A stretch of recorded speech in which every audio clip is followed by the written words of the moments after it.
Bienvenue sur la télévision des femmes, ravie de vous présenter le flash d'information.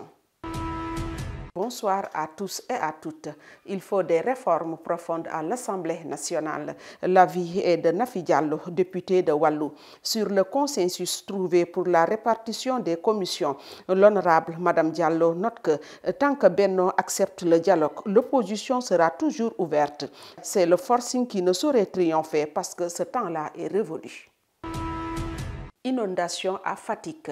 Cette région est sous les eaux après les fortes pluies tombées ces dernières 72 heures. Selon les informations de la météorologie, la ville a reçu en 3 jours un cumul de 227 mm de pluie.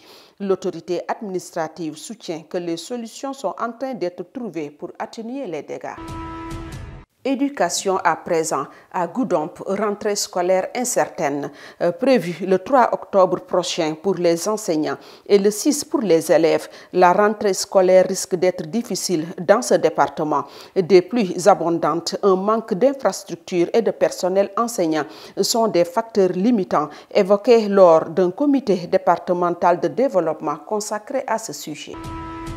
À l'international, au Bénin, les Amazones, symboles du pays, elles sont considérées comme de véritables héroïnes. Le gouvernement de Patrice Talon a, dans ce sens, fait ériger une statue à la gloire de ces femmes qui se sont battues contre les troupes coloniales françaises. Elles sont également à l'affiche de la superbe production américaine The Woman King, sortie en septembre 2022.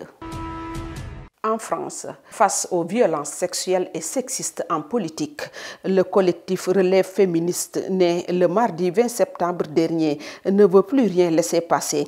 Elles sont plus de 500 femmes, pour la plupart militantes au sein de partis politiques.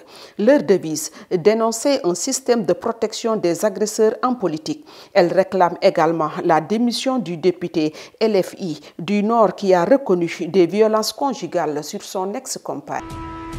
Législative en Italie, face à l'extrême droite, un droit à l'avortement menacé. En pleine expansion, l'extrême droite italienne s'emploie à contrecarrer le droit à l'avortement, un grand combat acquis par les femmes qui peuvent recourir à un avortement dans les 90 premiers jours de grossesse. Mais cette pratique se heurte à plusieurs contraintes, alors que la coalition de droite donnée favorite reste hostile à cette pratique. Beaucoup craignent que de nouvelles politiques remettent en cause cet acquis des Italiennes. Page Sport.